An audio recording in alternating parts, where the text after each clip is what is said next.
You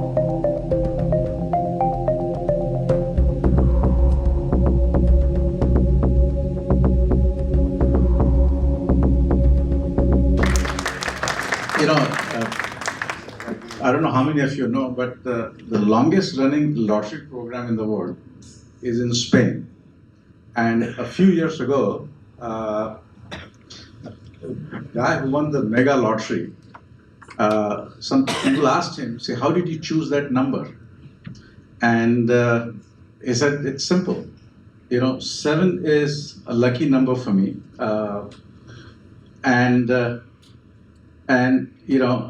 I always choose the last 2 digits to be a multiple of 7. So I chose 7 times 7, 45.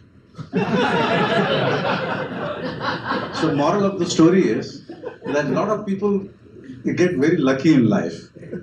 I'm very happy to report to you that our speaker today is not one of those.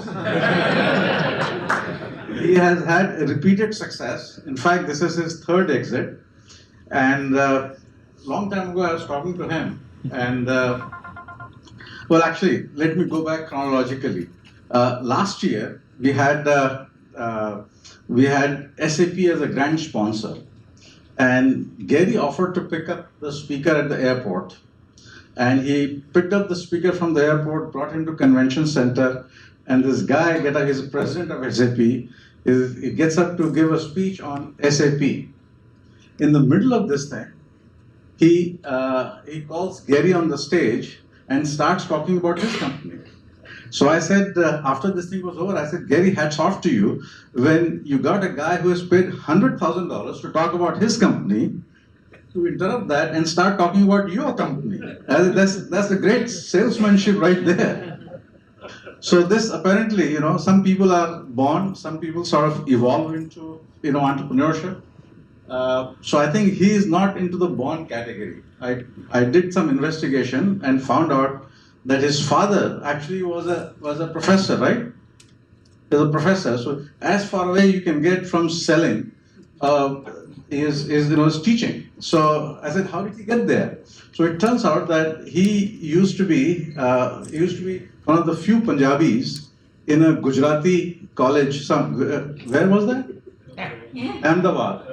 And Punjabis got sick of the Guju food after a while. He wanted to eat Punjabi food.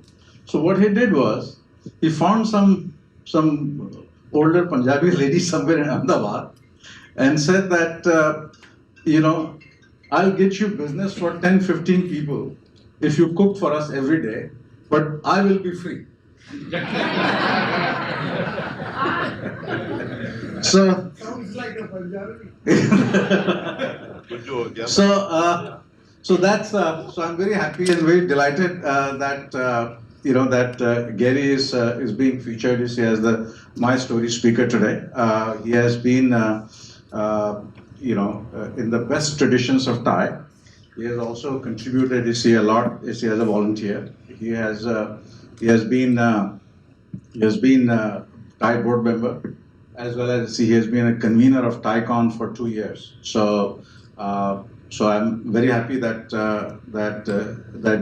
we are honoring Gary with this My Story series today. Thank you.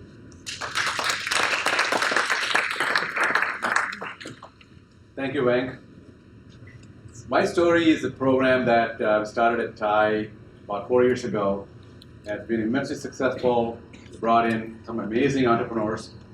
And this year, we are starting our program this year with one amazing individual, Gary Gauba. So before I bring Gary on the stage, I'd like to talk about a couple of things, my own personal experiences working with him. So I was not part of his first 2 ventures, but I was fortunate to invest in his 3rd company that he started, and one other member investor here in this room is Jack Kapoor. The 3 of us were the only investors. There were no angels. You could call us the angels, that's fine. But the focus and the amazing execution that he has delivered, is just unbelievable. Sitting on the board often because I serve on a few other boards as an investor in several startups. But this is just unbelievable because you sit on the board, you expect to add value to what happens, and periodically. But it is so dynamic on a daily basis. Things are changing, and he is so hands-on. So it's almost like you've crossed ocean and you've missed out on so many things that have happened from one board meeting to another board meeting.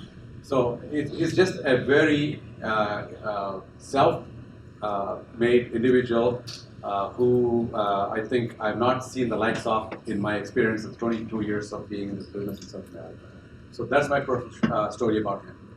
Before I bring him on the stage, I would like to recognize just a few very accomplished people here. So our very own Suhas Patil, who is a founder and first president of TAI,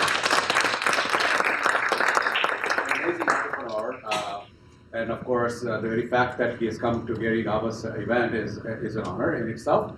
And I have, of course, my dear friend, mentor, Vish Mishra, who was the previous president.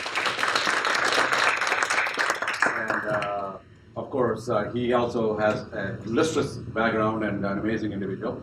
And we have a few other very select, I have board members like who serve on board with me, Mr. Saurabh Tandon, who is a board member of Soundbites. So he's an amazing individual too.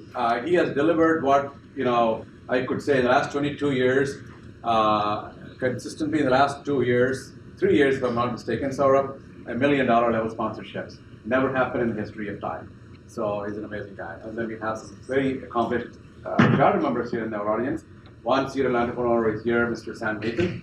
Very easy, Sam. And I have Murthy Rangarajan, I'd like to recognize, another charter member, and he was part of the TAI Institute. He founded the TAI Institute, which was immensely popular over the years and mentored many entrepreneurs. And one guy I cannot miss is this amazing serial entrepreneur right here, TM Ravi. So I forget how many companies he's founded and sold over the years, but I'm privileged to be a part of his new fund called the Hive, which is focused on the big data space. So without much ado, I want to bring on Gary Gauba onto the stage. Please, Gary, come and share a few words. It's truly an honor to be here today and excited to share my journey with all of you. The last 2 decades have been very exciting. At the same time, filled with a lot of challenges, an amazing amount of learning. I would say I'm truly blessed and privileged to have built and exited 3 successful companies. So during the discussion today, I plan to share with all of you the good, the bad, and the ugly. Want to move out here? Okay. Which part of me is that? Place me as a partner. I'll tell you after a few glasses of wine. So again, I'll be happy to share the good, bad, and the ugly, and also share some of the aspects of building a successful enterprise. But before really I get into my journey, I want to share with you how the entrepreneur got unleashed out of me. I was still a teenager. I owe it to my dad. A big thanks to my dad who really pushed me and unleashed that entrepreneur.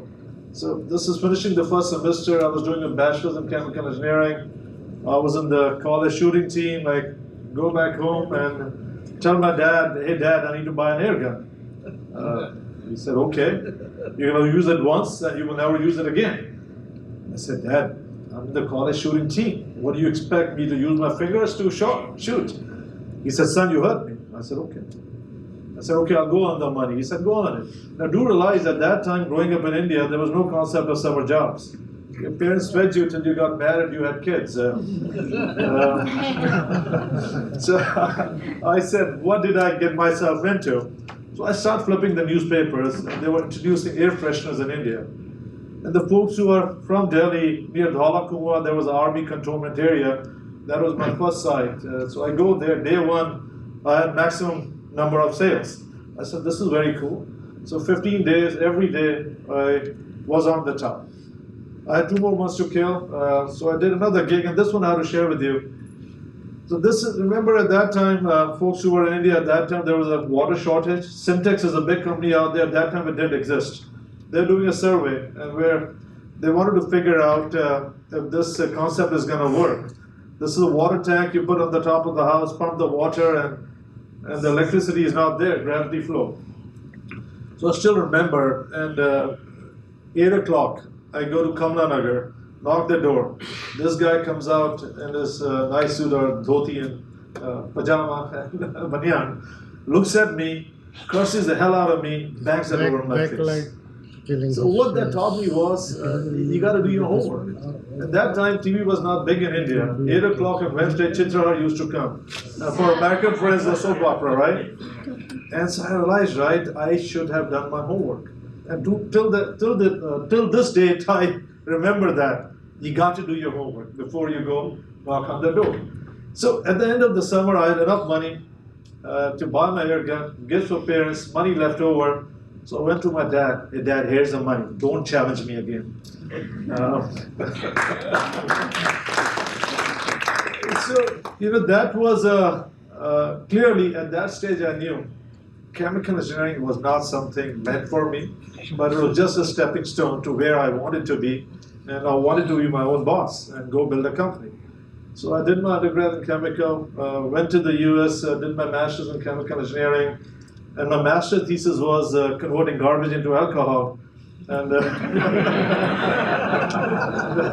maybe that's where the wine bug kicked in. I do realize in '93, maybe I should show you now. Okay, so there you go. I'm here in the US now. So '93, the market was pretty bad. I had a bunch of interviews with a lot of different companies, but they were not going to do the H-1B visa. So my roommate, he was a busboy at Holiday Inn, doing a part-time job while studying. He said, "Hey man, I met your countrymate. He works for ExxonMobil." I said, "Go get his business card." So that's how I got my first job, working for an environmental consulting company. Now, within 30 days, I knew this was not for me. But I felt obligated because the visa was a big issue. I said, okay, let's see what happens. So then, if you recall, client server was pretty big in those days, Power Builder, Sybase. As I started interviewing with this company, they liked me, chemical engineer, converting garbage into alcohol. I was going to sell software. So this is where, right, I said, I'm not going to take no for an answer. Thick skin and kept going. But I had to make a transition, so I joined a biotech company for 3 weeks, till I was able to convince that company to go hire. That's Gary. So eventually moved into the software world. 8 months into it, I said enough, I need to go build something on my own. So eve of the Independence Day, July 3rd, '95, was the launch of first company, Softline. Over a 3.5 year period, we were rated as the second fastest growing companies in the US. We were the first company to create a pure play ASP model for enterprise app. What is cloud computing now? They were ahead of time. Y2K was a bigger issue. Became part of KPMG. But before I go further, how this transaction happened, and it's amazing that I'm talking at KPMG, full 360 degree out here. Since April of '99, we are negotiating, and we're expecting our first child. So I want to thank my family. Pooja, my beautiful wife, is here, and 3 young kids. Alexa, who's turning 15, Ashley, 12. Ariana, I can't say, Dad, I'm 7. I'm not 8 as yet. They have really worked with me as I build these 3 companies. But going back, right, April, I'm in the hospital, in the operation room where we are about to pop Alexa's out, right? And I'm negotiating the contract. And so the work-life balance becomes critical. I'll talk more about it. As a first-time entrepreneur, we tend to neglect it, and that's very important to create a powerful balance and also ensure, right, your team is following you on that front as well. So was with KPMG for 2.5 years. Then left them, launched another company, Systech Integrators, similar size company, merged that with ACS around 8 years back. Then I was investing in a bunch of different companies. Some of them were very interesting companies, and maybe over a glass of wine I'll share. what those companies were. Then I got elected to the board of TIE and was a convener for TICON 2009, 2010. I do realize 2009, the mortgage crisis literally got the entire globe on its knees with what was happening.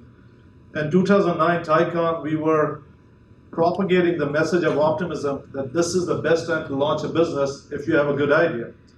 So I said, I got to eat my own dog food. And that was the birth of Cognilytics, with the clear focus on helping clients. At least at that stage, we were very focused on the banking sector, where we built this platform on the Hadoop cluster. Cloudera is pretty big. We were one of the first adopters of Hadoop to create this platform where we could get down to the loan level, at the loan level, predict the risk based on the path loan would take, and help banks do a better job with the reserve calculation. Now, you will hear me talk about Darwin's theory: adapt, evolve, and thrive. No matter who you are, when you start a company, you start with a business idea. It evolves. And you got to listen to what the clients are saying, what are the market conditions, and be ready to adapt. So as we started talking to the various CXs, the banks, they loved what we were doing. They had a gun on their head. The regulators were all over them, and they had to go address the CCAR, the stress testing, and the MRAs. So I said, okay, we got to evolve. We believed in what we were doing with the platform and the problem we were solving. So we started building a pretty powerful team with the deep banking domain experts. My chief science officer is ex-academia, PhD, postdoc in neural networks, the former deputy chief scoring officer of Capital One, chief risk officer of American Express, and the list goes on. We built a pretty powerful team because you can't be successful without a strong team complementing you.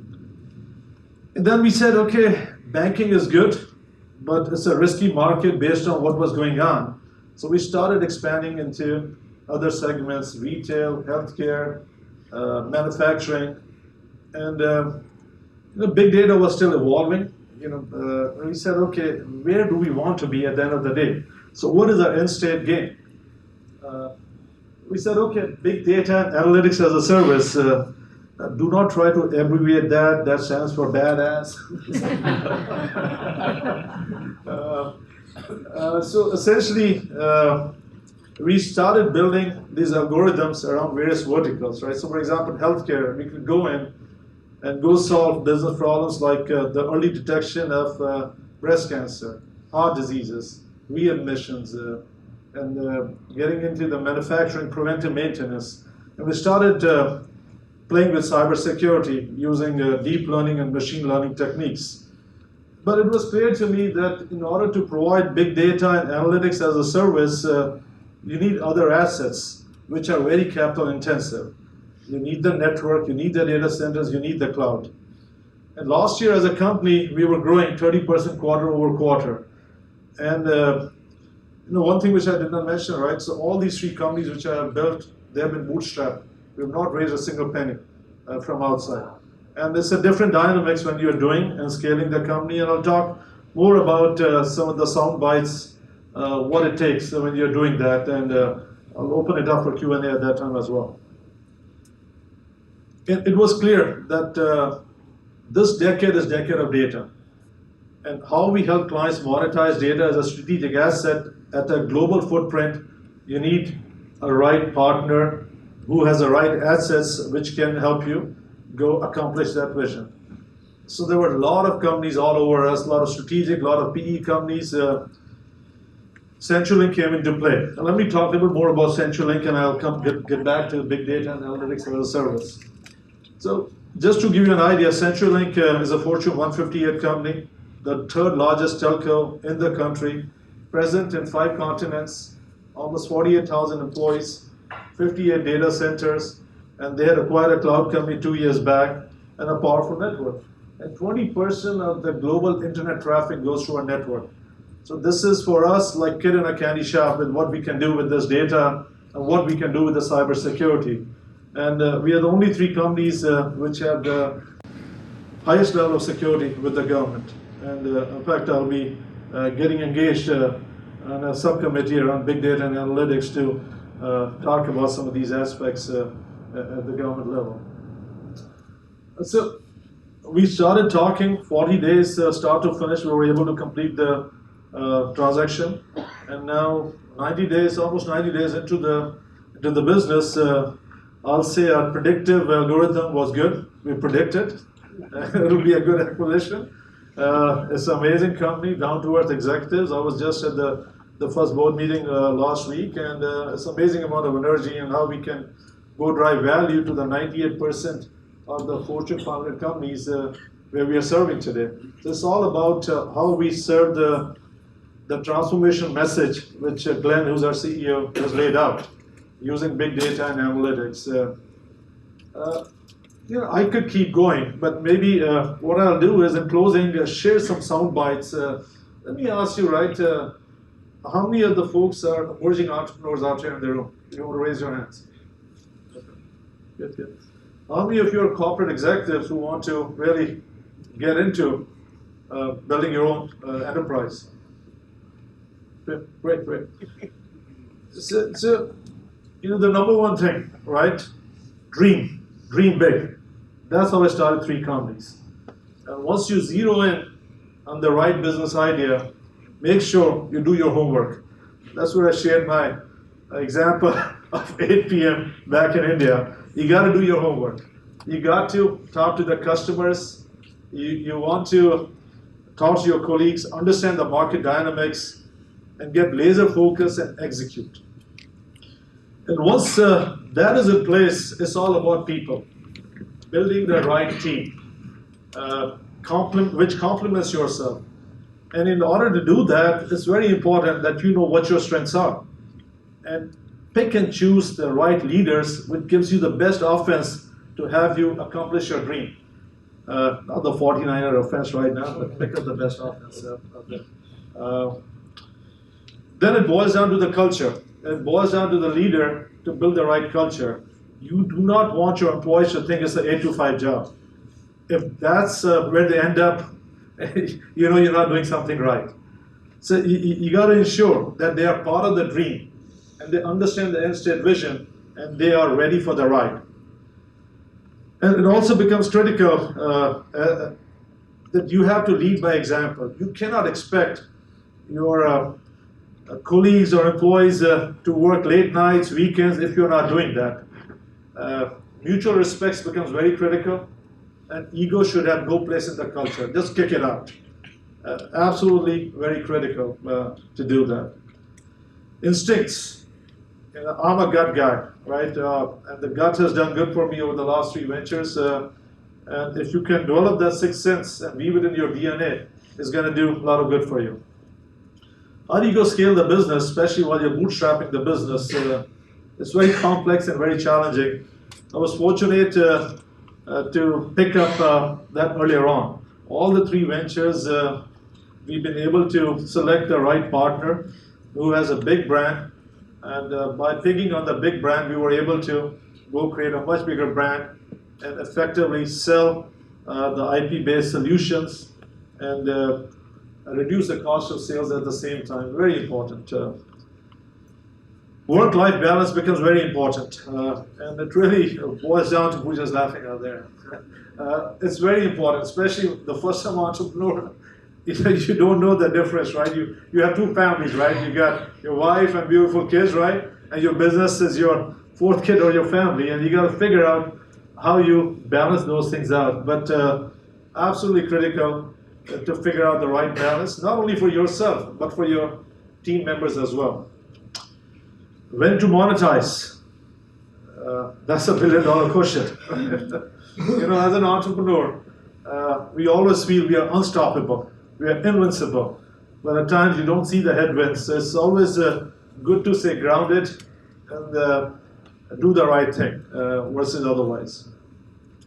Also want to share, right, in the entrepreneurial journey, you will go through a lot of ups and downs. There'll be a lot of times you will get no for an answer. You will make mistakes as well. But the key thing is you got to believe in yourself. If you believe in yourself, you can do anything. Absolutely anything. And do not let anybody tell you otherwise. And I tell my team, it's okay to make mistakes because that's how you're going to learn. In fact, some of the big deals which I personally signed is coming out of crisis and the mistakes we made. We leverage those as an opportunity to step up the game and create much more powerful relationships. I could keep going. Ram, maybe I guess you want to just open up for Q&A? Yeah, I think we should. I just wanted to make sure we just recognize. I'm going to come to the questions in just about 2 minutes. So first, I'd like to recognize a couple of people. Ash Karla, our councilman from City of San Jose, is here. He's got some. So it's a pretty wonderful thing that the mayor found out about this event just like 2 days ago, and wanted to sign a commendation for you, and so he's the emissary for that. So he will come on stage in a minute. And one of the gentlemen I forgot to recognize, my friend over there, Paul Singh, who is very committed, supporter of Thai Silicon Valley. Served on the board and also on TiCon as a convener. So I would pretty much open up the stage to questions. Gary, you can sit down, and then we'll have Ash come and say a few words. You can please. I'm glad you recognized Paul Singh, because that's the first thing I was going to do in my almost 9 years with TiCon. He is a really great go-to guy who gets things done. So I think we should all applaud him. Opening remark is that Centrallink is becoming a conglomerate. They acquired US West, Embark, which was Sprint Local, Savvis, and many other companies. Can you enlighten us on why they acquired your company, which doesn't really seem to be a good fit in the telecom space? Okay. The good part is you've done your homework, huh? That's good. I'm a telecom guy, so I know everything else. So by the way, before Gary answers that, Gary will sell his company to anybody, like as you say. So there is a strong relevance. I'll share with you over the last maybe 45 days. I've talked to Gartner, IDC, Forrester, 451, and you will be seeing some of the articles coming out, and they're applauding Centrallink to take the bold step. At the end of the day, right? You have the network, you have the data centers, you have the cloud. How you move up the value chain, and how do you drive value for the customer base? So some of the customers over the last 85 plus days I've talked, they are absolutely welcoming, right? So think about, I talked about 20% of the global internet data goes through our network. So what we can do with cybersecurity and threat intelligence is beyond anybody's imagination. We're building this deep learning and machine learning algorithms where we can get deep into threat intelligence. Right? Then if you get into areas of manufacturing, right, where they're serving the customers with the network and data center, now we can power up the cloud with the IP which we bring to the table and provide end-to-end solution and truly become a one-stop shop. I could keep going, right? Those are some of the sound bites. So the bottom line is your cybersecurity is better than anything that they have, evidently. So we are jointly because they have both cloud and network. So we are bringing the algorithms to the table, right? They have a pretty powerful cybersecurity is a broad term, right? A broad offering, right? Now you have to build these algorithms, right, using the deep learning and machine learning techniques, which will be your Trojan horse out there, right? And then, beyond that, beyond cybersecurity, right, various verticals where you are playing, right, you're adding value, right? So if you have a customer in the manufacturing space, just providing the network and data center, right, and if you get into, we can help you predict which part is going to fail when and how. Now you're enhancing your value. Thank you very much. I just want to ask you about, you've been a successful entrepreneur. Everybody reads about success and stuff. I just wanted to rewind. I'm an emerging entrepreneur, and I've failed thrice. And again, I still have this idea and a passion to do. I just wanted to rewind back to 1995, and you were, probably just in the US, and an Indian guy. Not that time I was there, but. What were your failures, and as an emerging entrepreneur, how did you succeed? I know you had that training, but could you expand on that? And what would your advice be to emerging entrepreneurs here? Absolutely, absolutely. I think the number one advice is come to Tycon. Where is Raj, right? Jokes aside, right? So, interestingly, the first two ventures, I had no idea about Thai, right? I really got involved with Thai after I sold my second company. Again, key thing is, right, you should not be discouraged by failure, right? You got to look at that as an opportunity. Why did that happen, right? What can I do differently? And you know the best because I don't know all those elements, right? But you got to do that deeper dive. What could I have done differently? Now, can I say each of the journey was smooth? No. Like one of the big mistakes as a first-time entrepreneur you make, you don't understand the importance of cash flow. I learned the hard way in the first company, right? You think you were just unstoppable, right? And but for us, the way it transpired, right? We started building the company, then we started building the data centers. Didn't understand. Data centers are very capital intensive. Now you got to go raise money because you cannot bootstrap that, right? But the term I used, Darwin's theory, you got to adapt, evolve, and thrive. You cannot continue on the straight line. What worked in the past is not necessarily going to work today. So that understanding how the market dynamics are changing and how you have to evolve is a very critical part of this agile journey, I would say. But I'll be happy to sit down and do a deeper dive with you. So I'm gonna make sure that I look at. Okay, I have like 2 or 3 questions here. Paul, you want to ask a question? Yeah, please.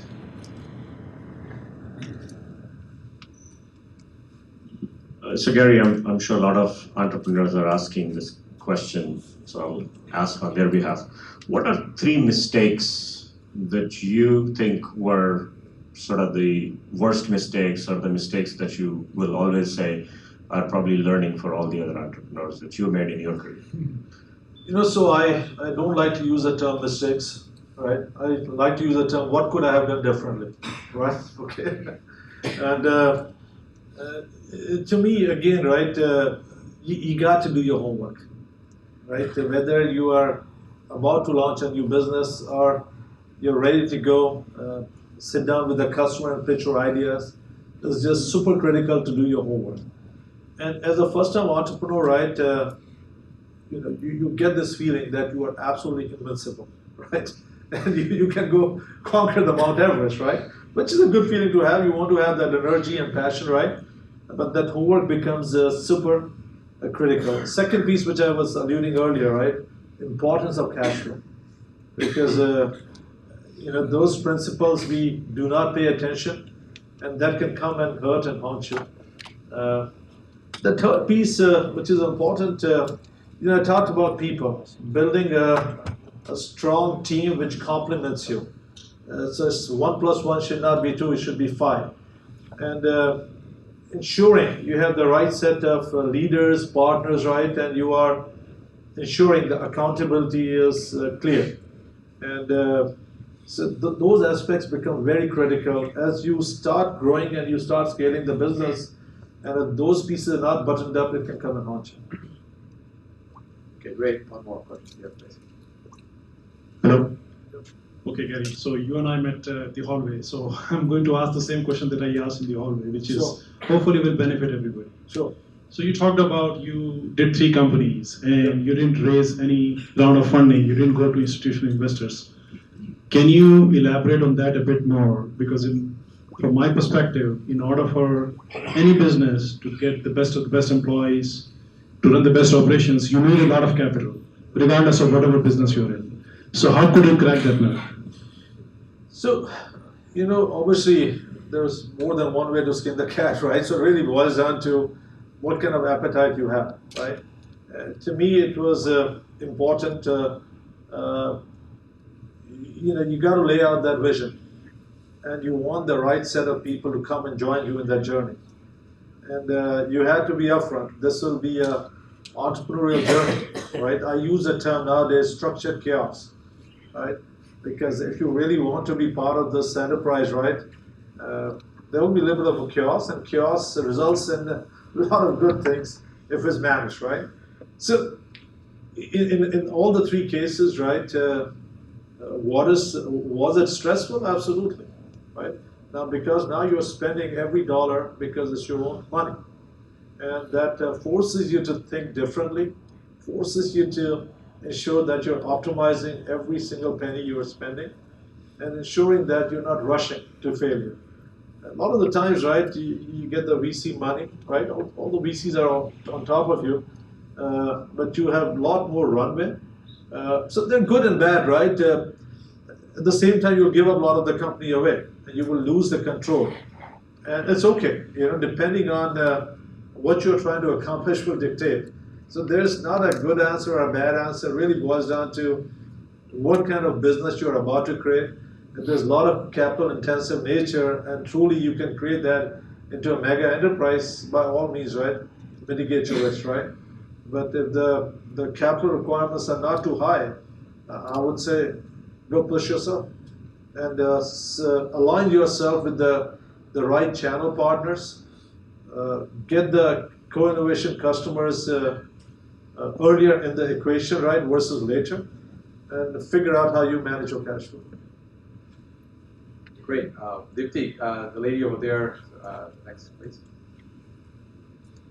Thank you. And I'm Madhuri. I am a little startup founder. My story is to make health data into meaningful solutions. So my question will be more focused. So I've seen that you have few verticals like finance, health, and Hold the mic up closer, please. Yes, I have seen that you have a few verticals.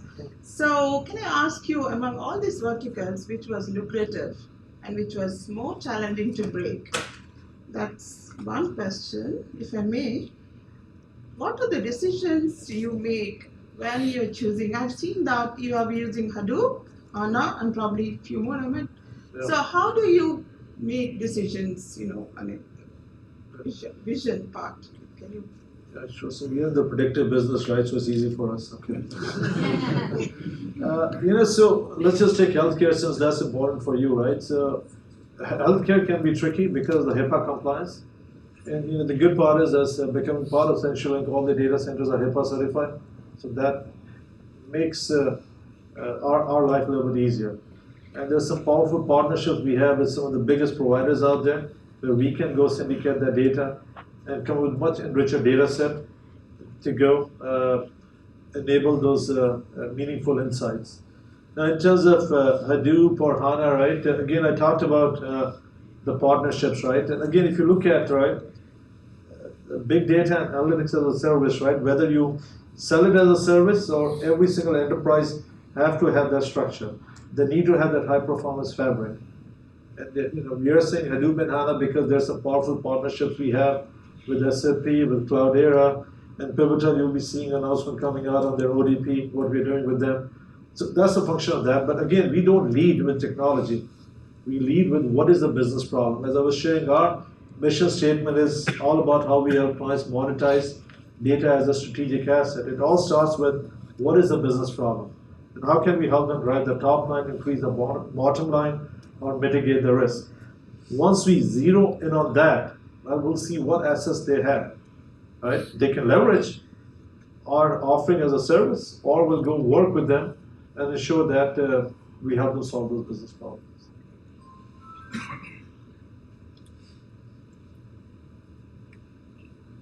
Okay, next question, please. Hi, my name is Sridhar Rajgopal, and I have a follow-on question about the bootstrapping. I was just wondering, what role did finding paying customers, and in what stage did you find paying customers, and how did that help with your cash flow management? So, I'm a firm believer, right? People talk about POC, right? And zero has no value, so don't give anything for free. If you're giving it for free, it has no value. People will not view it as a value, right? So, as you're building up a product, the sooner and the earlier you can have the customers co-innovate with you, the better off you are. I can say that today, sitting right now, because of the last 2 decades, we've built some pretty powerful relationships, and there's powerful credibility in order to do that. So, if I were to restart, right, okay, if I was in your shoes, right, go ahead, bootstrap the company. Make sure you have powerful advisors around you who have a lot of credibility, because that will give you credibility, and leverage them to help you pull in some of the earlier customers, but they have to buy into your vision, right? And then you got to build a team which is buying into that vision, because you will not be able to pay them the salaries, right, which they are earning. So that's where the equity play kicks in. Those are some of the elements, the knobs you have to play with. But I'll be happy to spend more time and get into deeper details. Was that helpful for you? So we got just 15 minutes left, and I have, I'm going to take, how many people have questions? 1, 2, 3, anybody on the side? You're already done, buddy. Well, so that's it, right? Three of them, because that will do, and then we need a few minutes for a special commendation. We have, our councilman here, waiting for that. So I'll start with that part out. Oh, Shyam, I'm sorry. Yeah. Go, Shyam. Gary, with all due respect, the gentleman asked a question. Yeah. I don't think any entrepreneur possibly will benefit with that answer. It is like a politician's stage. With my due respect. Okay. Therefore, I It's would okay, like that's to- your view, but that's okay. What you tried to tell him Yeah. was a little bit more meat. Where is the beef? The beef is not coming It's out. coming from Therefore, Kansas City. what I would like to hear, what I would like to hear, Yeah.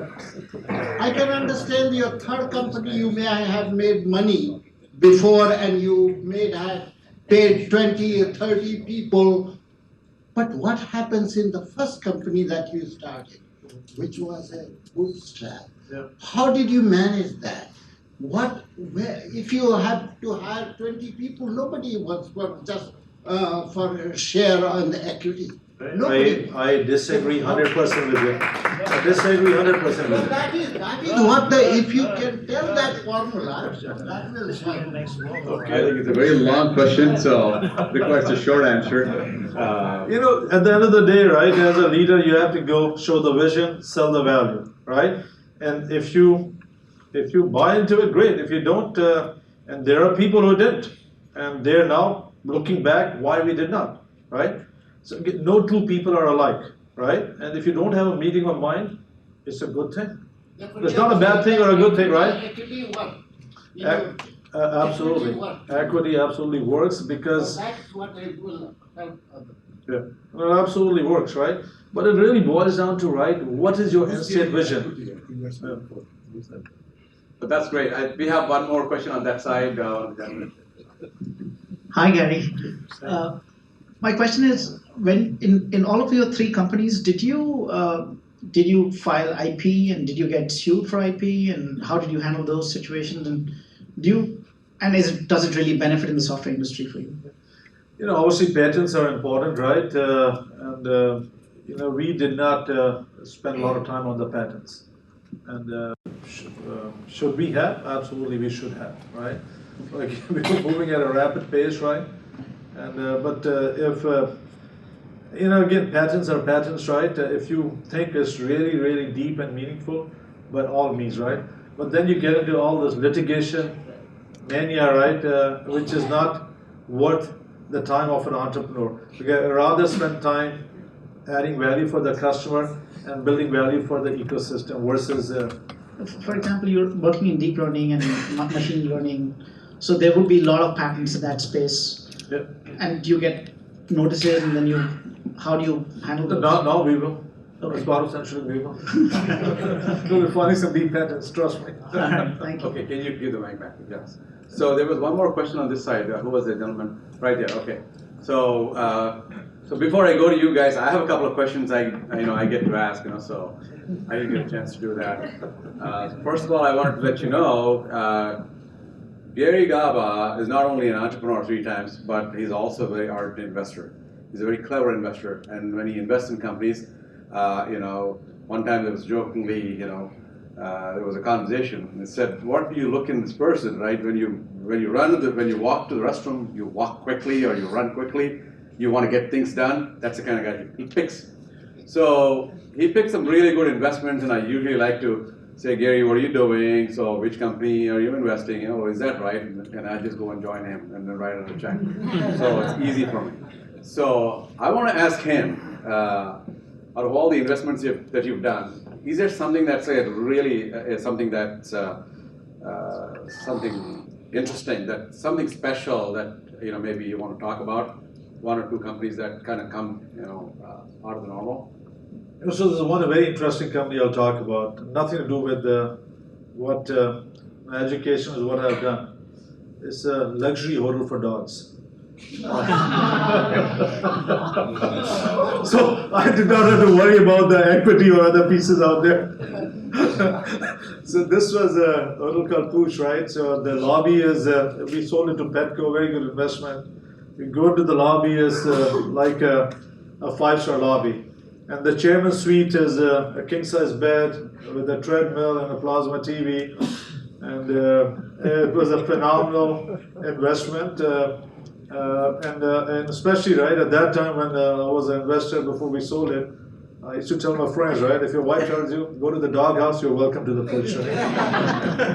That was one of the most, there are a bunch of others, but I just want to share that. I had to ask this question because I've seen him evolve as an entrepreneur, his first 2 companies, and had an opportunity to partner with him first as a friend and invest with him in his 3rd company. Again, another friend of ours, commonly Jag and I. But in your 3 companies that you've founded, you had different board members, different partners, different executives that you hired. So how much of success did the chemistries of the people that surrounded you had to do with it? And was ego at play certain times? In the board situation, you'd have conflicts that are emerging based upon your individual convictions, and at the same time, the business direction, somebody is very risk averse and others are not. So you have those kind of operating conflicts. But chemistries, I want to know, what kind of chemistries? Were Jag and I good partners with you, or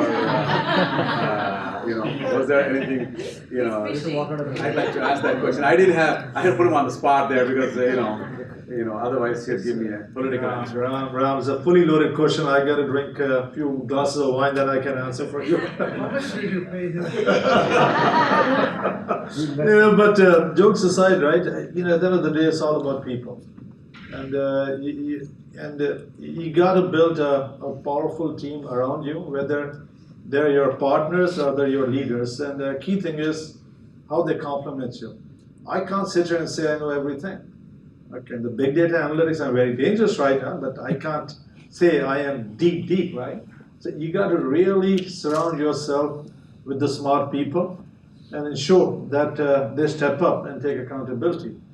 Now, as I said earlier, right, ego has no place in life when you're building an enterprise. That can be absolutely a company killer. Now, was that an issue in the 3 ventures I've built? Some bits and pieces it was, but you got a bigger focus, right? So you typically leave those things behind you and not worry about it, and just really focus on delivering value to the customers. And the other thing is, right, you got to be just open and honest with your partners or your or employees or your leaders, right? Because if things are not working out, just open up. Do not try to keep it within yourself. Then you will talk to somebody else. I'm going to tell you a secret. Once you tell to somebody, it's no longer a secret.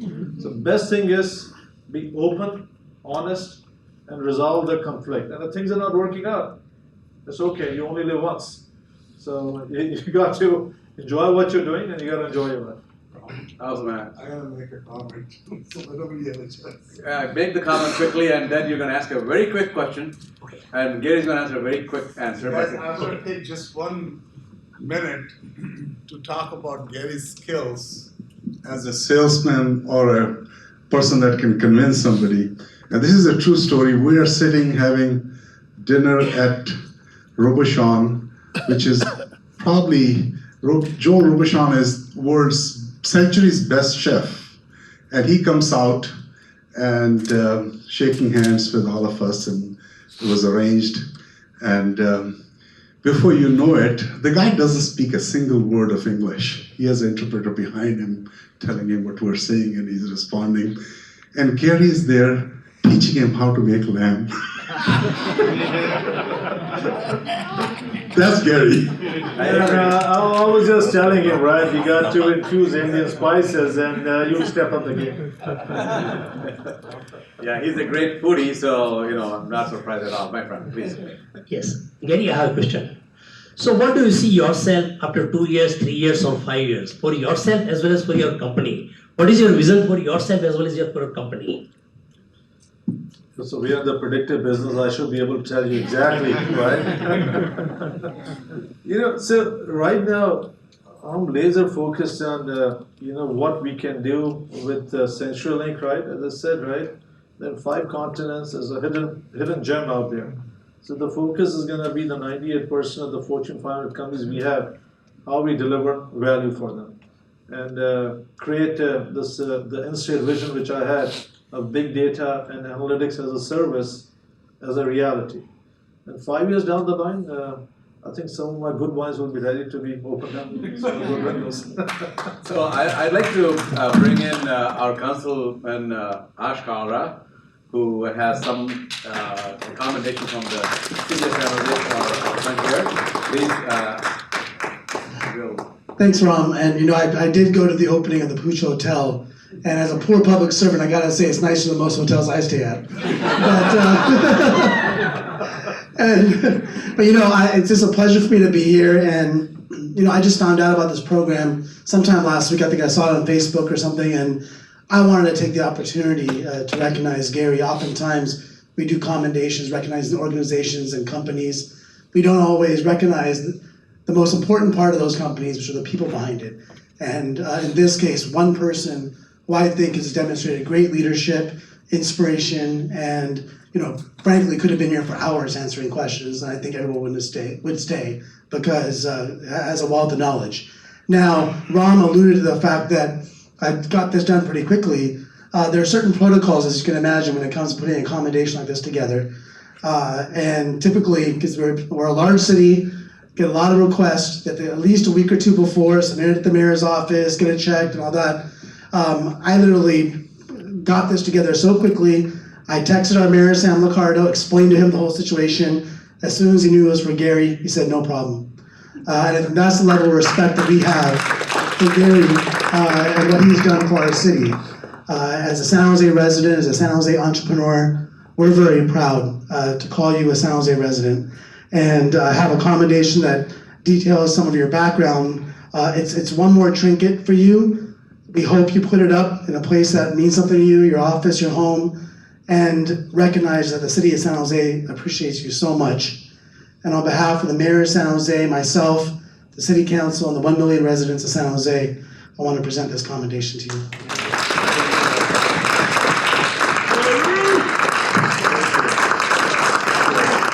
Absolutely, right? This has been right in my office, and this is truly an honor. I really appreciate it. I'll say thanks to Sam as well for coming. Absolutely. So I have 2 gentlemen with questions, and what I would like to request is I'd like nobody to leave here without their questions answered. So if you still want to talk to Gary afterwards, we will make that happen through Ty. So I think I forgot to introduce myself. I'm the board member for programs at Ty. So the 2 questions, I'll let you guys ask them first, and Gary will address them collectively. And we're already late. We didn't want to leave before we get kicked out. We got 3 minutes left. So please, can you ask the question, and then Yogi will also ask a question. Thank you, Gary, for sharing your journey. It was very inspiring. I'm an entrepreneur trying to start up a company in the cloud space. So one question I have is that one of the biggest challenges that you face as an entrepreneur is to first get your initial customers, trying to compete with the big companies with your product, right? So I just wanted to know from you as to how you went about acquiring your first few customers and then convincing them that you had something that these big companies did not have. No, fair. So I'll give you an example. I cannot take the name of the client, but this is a Fortune 50 company. We were competing with IBM. I can take the name of IBM. This was not KPMG, so I'm okay, safe out here, right? We won the business within 5 business days, start to finish. And the reason we won that business was we were able to show a very focused approach, and we were able to get some powerful recommendations. And it boiled down to the people, right? The people who were engaged, understanding the business problem and solving that solution. So those were, and again, you got to maneuver. You got to figure out, right, how you can really understand what are the business problems, and do not monkey around, right? Just get to the point, right, and help them solve that problem. It goes along with it. Great. Last question, Yogi, please. Great job on all your 3 successful exits. I've run into a lot of CEOs over the years, and one of the things that they always say is that there's always a fork in the road. And that fork in the road is a time when the C-level office can be the loneliest place in the world. Can you reflect upon that statement, and what would be your advice to those that would be put in a similar situation? Good question. So you will always get to the points, right, where things are not looking good, the market is down, and you don't know what you don't know. To me, it really boils down to, at the end of the day, you got to have faith. You got to believe in yourself, and you got to weather the storm. And everybody goes through that cycle. That's where the good, bad, and the ugly pieces kick in, right? That's where you got to ensure, right, you have people who you can talk to, who have been through that journey, and what did they do. And also, other thing, sometimes these crises, right, creates an opportunity for you. You need to be open to look at how I can use that as an opportunity versus beating yourself down. I hope that answers your question. Gary, yeah. Just want to add, all everybody says that. Also very important is to get the family support. Yeah. Very important. No, absolutely. That goes without saying. So I always have my wife right here in my heart, no matter what I do, right? All right. So one more thing I want to mention, right? So I talked about the work-life balance, right? So as you are building an enterprise, it's very, very important, right, that you're investing in yourself as well. So ensure, right, you got to ensure that workout is part of your regimen, right? And that's going to help you in tough situations. I know my trainer Dave was out here, and he was ensuring I'm not eating all the carbs and the wine. He was watching on me. He's going to pound me tomorrow morning. So it's very important that you are taking care of yourself. You got to be absolutely healthy, not only for your family, but for the business. So you got to take time out, and that's going to help you also get your mind cleared up, whether it's pumping iron or if you're into golf, getting fresh air, right? So those elements become very critical as part of the journey, I would say. So on closing, I'd like to share an anecdotal insider scoop on Gary. So we both serving on the board, and for the last 8 months, we've been getting, we had a few offers, for this company. And every time there's an offer, so it's his responsibility to say, Ram, Jag, here's the offer, this is what it is, so I'm here to talk about it. So I always said, take it, Then Jag would say, Gary, it's your call, tell me what do you think? Then Gary would go away and say, I think we have to wait, this is not the right. Because he was believing in not just picking up a chunk of money and walking away. So he had to make sure that the effort that he put in goes to the right home, because it leaves behind a trail. It impacts the work. Actually, if you see the leverage, one was a private equity fund that just wanted to throw a chunk of money at us, and then pick up the company, just because it's going to make a lot of money for them. So he didn't think that was a company to go to. Centrallink, for example, came in, and instantly he saw that, he said, this is the right company to go to, because there's a huge difference you can do. So normally, an entrepreneur, when he sells a company, looks for a golden handcuff. It's stuck in a golden handcuff. 1 year, how quickly can I get out of this? So they asked him to stay on for 3 years, and I thought, Gary, are you sure you want to be there for 3 years? And his answer was, I know what I want to do, but first of all, this is the company where I could really take this company and build it to $1 billion, enterprise. And that's his goal. And he says, well, this Centrallink is a perfect platform for that, because Centrallink gives me 98% of the Fortune 500 companies, and I'm interacting at the CEO level with several of them. And I think this is a great technology, and that is where he's going. So I think, that speaks for his side of saying it's not all about the money. So by the way, we have 50,000 people and 20 billion revenues to the So you come along with 200 employees. The first practice was a 1,000 employee practice. Second was another close to 1,000. I forget numbers. But at 200, we were like, sweating, because it was all our own money, after-tax dollars going into this company, and no VC, no angel, nothing. But it was awesome to be with you. So guys, one of the things for the emerging entrepreneurs, right? Obviously, Thai is hosting this event. There's amazing learnings you can get from Thai. I know ThaiCon is coming, so you can, a lot of the questions which are coming up, you can even get deeper answers. There will be a lot of mentor opportunities out there, and a lot of tracks, and you will hear even other successful entrepreneurs, and there are a lot of entrepreneurs out here as well. So go mingle, and there's a lot of wisdom out here, and the Thai ecosystem in general. So leverage that to your advantage, and that's the entire foundational aspect of Thai. So again, I want to thank you for joining me, for me to share this story, and hope this was helpful. Thank you all.